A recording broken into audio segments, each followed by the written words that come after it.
Ayan po mga kabide, so magandang oras po sa lahat. Welcome po sa aking channel. Ito po maganda kong pag-usapan po mga kabida. Meron pong isang vlogger, I think nakabase po ito sa US. Alright? Meron po siyang magandang analysis po patungkol po dito sa kampanya po mga kabida ng US government laban ho sa International Criminal Court. Okay? Tila isa daw itong uri po ng panliligaw daw, mga kabida, kay Vice President Sara Duterte. Sa madaling salita, mga kabida, ang Trump administration nanliligaw daw kay VP Sara. Kaya ito yung kanila hong ginawa, mga kabida. Kampanya laban ho sa pagdurog po, mga kabida, dismantle itong International Criminal Court. Kasi alam po nila, mga kabida, na nakapit po ngayon, si dating Pangulong Rodrigo Roa Duterte dyan po sa detention cell po ng ICC, mga kabida. Kung mangyari man po, na madismantle po ng US itong ICC, napakalaking bintahe po ito, mga kabida, kay Pangulong Rodrigo Duterte, At alam po ng Estados Unidos na ito po ay napakagandang regalo po, mga kabida, para ho kay Vice President Sara Duterte. Ito, pakinggan muna natin ito hong isang vlogger po, at magbibigay ho tayo ng kuro-kuro po sa kanya hong analysis po, mga kabida.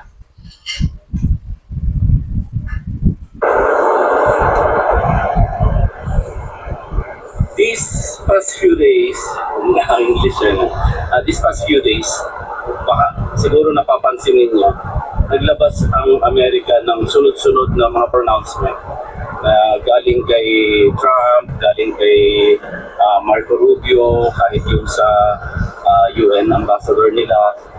Sunod-sunod yung sinasabi nila na masyado nang adelantado yung ICC. Nakikialam sa workings ng justice system ng mga bansa na kahit hindi naman under sa kanila.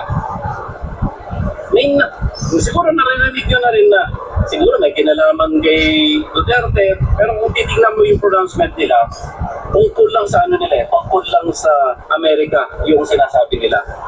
Pero naisip ko lang naman mula sa inyong paglingkod, naisip ko lang kasi ang Amerika hindi yan magsasalita, hindi yan gagawa ng hakbang na walang dahilan. Ang nakikita ko na isang dahilan, kung meron man na tungkol sa kanila, diba? Kung tungkol sa panggigipit ng ICC sa kanila, given siguro yan. Pero may isa pa akong nakikitang anggulo nitong mga sunod-sunod na pronouncement nila. At ito ay tungkol talaga kay Duterte. Hindi kay PRRD, hindi kay Digong, kundi tungkol kay VP Inday Sara. Kasi itong ginagawa ni Bongbong, parang pinababayaan lang siya ng Amerika, pero sa tingin ko hindi lingid sa kaalaman ng Amerika kung gaano kalakas si VP Inday Sara. And 2028 is fast approaching. Nilalaro na ng Amerika yung cards nila kasi malapit na. And paano nila mapapahupa ang damdamin ni Inday Sara kundi sa pamamagitan ni PRRD. Alam nila na si PRRD nasa The Hague, nasa custody ng ICC, at kung ang titirahin nila ICC, pabor yun kay Inday Sara. Yun ang gagamitin nila para magkaroon sila ng somehow maliit na butas para pasukan itong si VP Inday Sara. Kasi ganoon talaga ang workings ng geopolitics alam ng Amerika kailangan nila ang Pilipinas. And eventually, alam talaga ng Amerika babagsak si Bongbong Marcos. Katulad din noong panahon ni Makoy. Noong una, sa tagal ng panahon, suportado ng Amerika si Makoy. Pero nung hindi na kaya, hindi na kayang suportahan. O, di ba? Sino ba ang sino ang nagpasundo kay McCoy? Di ba? Ang Amerika. Ang Amerika nagpadala ng eroplano at akala nga ni McCoy na pauwi sila ng Hawaii. Yung pala, Hawaii. And sa tingin ko, ganyan-ganyan yung, well, sa tingin ko lang naman, pasensyahan nyo na ako, medyo malikot lang yung utak ko. Pero, hindi ba posible naman na sa ngayon pa lang, as early as now, ay nilalaro na ng Amerika yung kanilang baraha.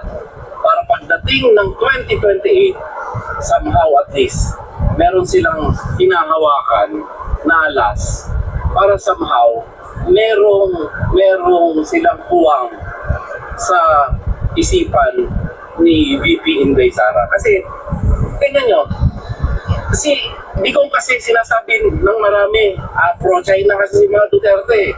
Pero kung titignan nyo, minura-mura niya ni Kong ang mga Americans. Pero maganda ang relasyon natin noon sa Amerika. Nung first term ni Trump. At maganda ang relasyon ni Trump at ni Duterte. Kahit sabihin pa ninyo na maka-China si Duterte, pero maganda. Ganun kasi dapat Hindi naman pwede na pro-America lang tayo, anti-China tayo, hindi rin naman pwedeng anti-China tayo, tapos pro-China tayo, tapos anti-America lang tayo. Hindi po pwede yun sa mundo ngayon. Kasi nga, no man is an island, hindi na pwedeng dito lang ako, dito ka lang. Hindi dapat yung kabilaan bilang gobyerno, dapat alam mo kung ano yung makakabuti para sa bansa mo. And ganun. Ayun. So, doon lang muna tayo, mga kabida.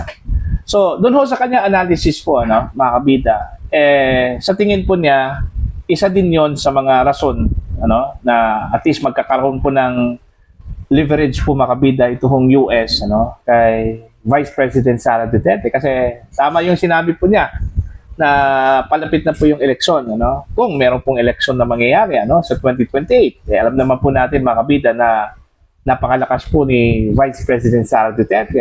Ilang service na po ang nangyari po, mga kabida. At frontrunner pa rin itong si VP Sara. Po. Sa ngayon, wala pa pong sino man po ang pwede hong tumalo po sa kanya. Pagdating ho sa survey, mga kabida, even former Vice President Leni Robredo, napakalayo pa, para po kay Vice President Sara Duterte.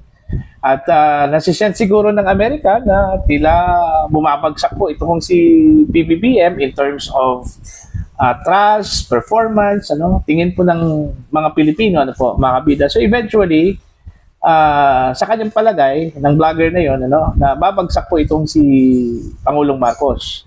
And since kailangan po ng Amerika po, mga kabida, ang Pilipinas.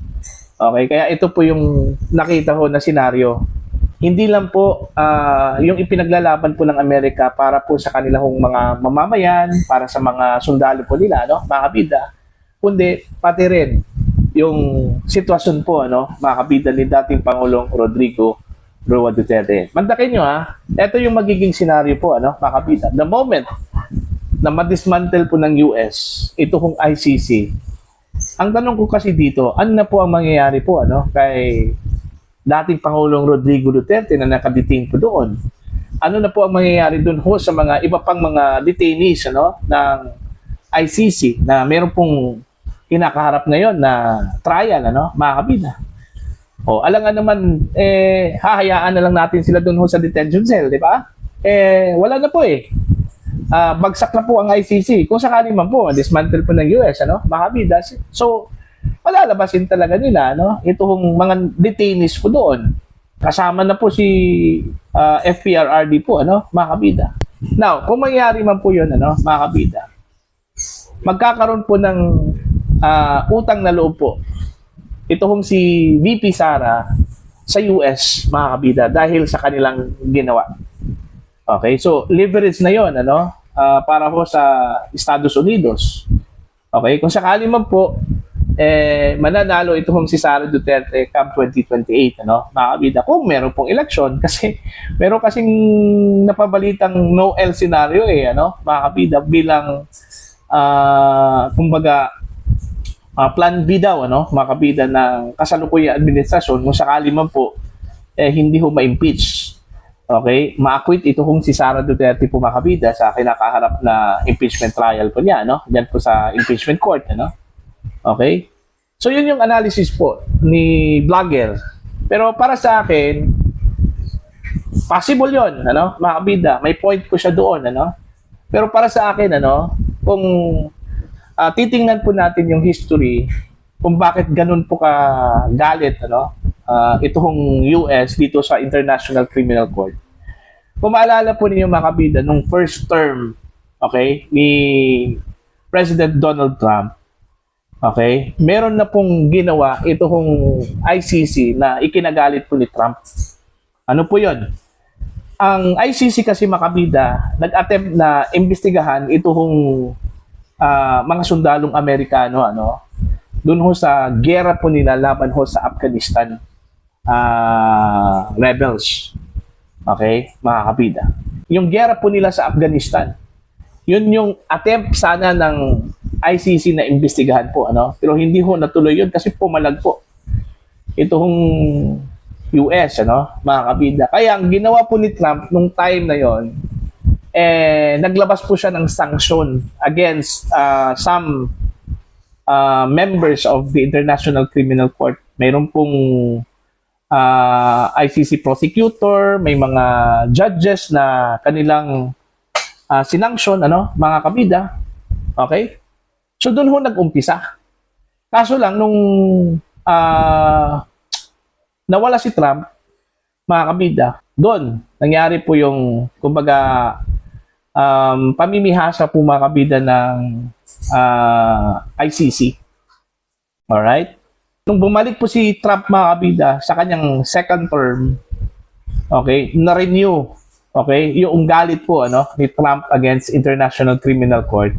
Matapos pong maglabas po ang ICC ng arrest warrant, mga kabida, laban ho kay Benjamin Netanyahu, yung Prime Minister po ng Israel, na close ally po ng Estados Unidos, ano, mga kabida. Okay? Sobrang galit po ni Trump po doon, ano, mga kabida, sa ginawa po ng ICC. Kaya naglabas na naman po ulit, ano, ng sanction ng Amerika against another group of judges and prosecutor. Kabilang na po doon ho, mga kabida, ito kong si Karim Khan, yung chief prosecutor po ng ICC po, ano, mga kabida. Alright? So simula noon hanggang ngayon, patuloy po yung kampanya po ng Trump administration to dismantle, okay, ito kong International Criminal Court. At latest po na pronouncement, mga kabida, ni Secretary of State Marco Rubio, no, mga kabida, gusto ho nilang wasakin po ang ICC. Kaya ang ginagawa po nila, umapila po sila sa mga miyembro po ng International Criminal Court ng mga bansa, ano, mga kabida. Lalong-lalo na po doon ho sa mga bansa, no, na dependent sa kanila hong tulong. Okay, yung nakakakuha po ng financial and logistic support, ano, mga kabida, coming from the US government. Okay? At nagbabala po. At hindi lang po nagbabala, nagbabanta po, ano, mga kabida, ito hong US sa mga bansang tutulong po dito sa ICC. Para sa akin po, kasali na po doon, ano, ito hong Pilipinas, mga kabida. Okay? Na kapag hindi ho titigil ang mga bansang ito na tulungan ito pong International Criminal Court, mananagot talaga ito, ano, mga kabida. Okay? Mahaharap po ito sa masusing pagsisiyasat. Okay? At syempre naman, yung access po nila, no, sa financial aid mula sa US, mawawala talaga yon, ano, mga kabida. Lalong-lalo na po ang Pilipinas, we are not independent when it comes to financial support and logistic support coming from the US. Kailangan po natin ng Estados Unidos po, ano, mga kabida. Okay? Kasi wala na po tayong ibang kalyado eh. Ang China, hindi na po natin kalyado yan. Kalaban natin yan, ano, mga kabida. Oh. Sa pananaw po ng kasalukuyang administrasyon, ano, mga kabida. Okay? Oh, US na lang ang natitira po, ano, na sandigan po natin. Kaya hindi po afford ang Marcos administration na mawawala ho ang US. Kaya itong kampanya po ngayon ng US, mga kabida, alam nyo, napaisip na po itong Marcos administration ngayon, ano? Kung nabasa ho ninyo yung mga headlines the other day, ano, na nire-review na raw ng Pilipinas yung kanilang pulisiya, no, patungkol ho sa cooperation po nila sa International Criminal Court, ano, o ICC, mga kabida, ano po. Kasi gaya ng sinabi ko po, hindi ho afford ng Pilipinas na mawala itong Estados Unidos at mawala yung financial aid po ng Estados Unidos at logistic aid, okay, para sa Pilipinas, mga kabida. No po. Pero yung sinabi po, mga kabida, na possible na panliligaw yon, ano, ng Trump administration kay VP Sara, possible po yon. Okay? Possible po yon, ano, mga kabida. Kasi yun nga patapos na po yung term ni PBBM. At wala naman po tayong ibang nakikita po, ano, na pwede mong pumalit po kay PBBM, mga kabida, no? Kundi itong si Sara Duterte. Alam po ng US po, ano, na napakalakas po ni Sara, mga kabida. Okay? At posible hong magiging pangulo po ito come 2028. Kaya yun yung